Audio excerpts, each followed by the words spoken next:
Hello అండి, నేను మీ తేజుని. Welcome back to my channel.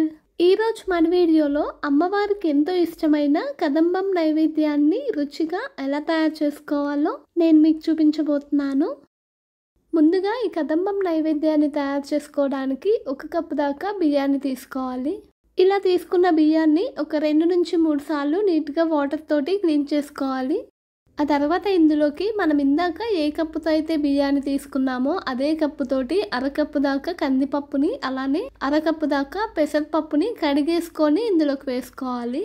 మనం ఇందాక ఏ కప్పుతో అయితే బియ్యాన్ని, అలానే కందిపప్పుని, పెసరపప్పుని తీసుకున్నామో అదే కప్పుతోటి 5 నుంచి 6 కప్పుల దాకా నీళ్ళని ఇందులోకి యాడ్ చేసుకోవాలి. ఆ తర్వాత ఇందులోకి మీ రుచికి తగినంత ఉప్పుని, అలానే 1/2 టీ స్పూన్ దాకా పసుపుని కూడా యాడ్ చేసుకోవాలి. ఇప్పుడు స్టవ్ ఆన్ చేసుకొని స్టవ్ మీద ఈ గిన్నెని పెట్టి మూత పెట్టుకొని ఈ బియ్యాన్ని అలానే పప్పుని మెత్తగా అయ్యేదాకా ఉడికించుకోవాలి. ఇప్పుడు వేరే ఒక గిన్నెలో ఇందాక మనం బియ్యాన్ని ఏ కప్పుతో అయితే తీసుకున్నామో అదే కప్పుతోటి 3 నుంచి 4 కప్పుల దాకా వాటర్ని ఇందులోకి యాడ్ చేసుకోవాలి.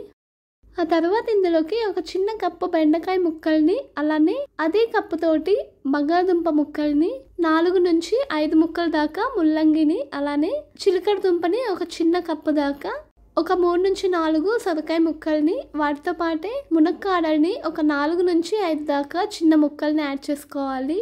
వాటితో పాటు చిన్న దోసకాయ ముక్కల్ని కూడా ఒక చిన్న కప్ యాడ్ చేస్తున్నాను.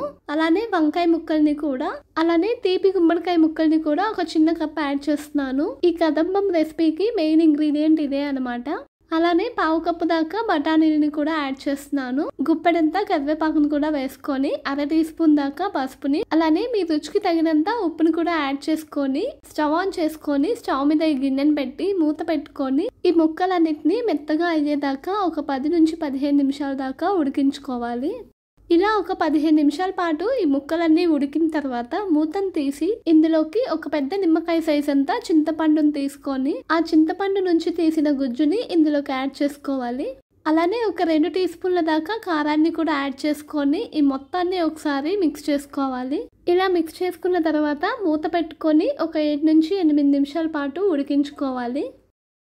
ఇలా ఒక 7 నుంచి 8 నిమిషాల పాటు ఉడికించుకున్న తర్వాత ఇందాక మనం ఉడికించుకున్న అన్నాన్ని ఇందులోకి యాడ్ చేసుకోవాలి. ఇప్పుడు ఈ అన్నాన్ని ఇందులోకి కలిసే విధంగా బాగా మిక్స్ చేసుకోవాలి.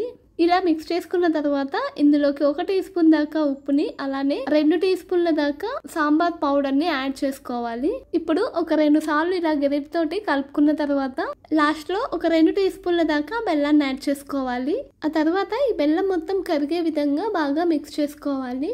ఇందులో బెల్లం మొత్తం కరిగిన తర్వాత మనం స్టవ్ ఆఫ్ చేసుకొని ఈ గిన్నెని పక్కన పెట్టుకోవాలి. ఇప్పుడు తాలింపు కోసం వేరే స్టవ్ మీద ఒక చిన్న కళాయి పెట్టుకొని అందులోకి 2 టేబుల్ స్పూన్ల దాకా నెయ్యిని వేసుకోవాలి. నెయ్యి కొంచెం కాగిన తర్వాత ఇందులోకి 1 టీ స్పూన్ ఆవాలు, 1/2 టీ స్పూన్ జీలకర్ర, 1 టీ స్పూన్ పచ్చిశనగపప్పు, 1 టీ స్పూన్ మినపప్పుని వేసి ఆవాలు చిటపటలాడేదాకా వేగనివ్వాలి. ఆ తర్వాత 2 నుంచి 3 ఎండుమిరపకాయలను వేసి వీటిని బాగా వేగనివ్వాలి. ఇవి వేగిన తర్వాత ఇందులోకి గుప్పెడు కరివేపాకును కూడా వేసి వేయించుకోవాలి.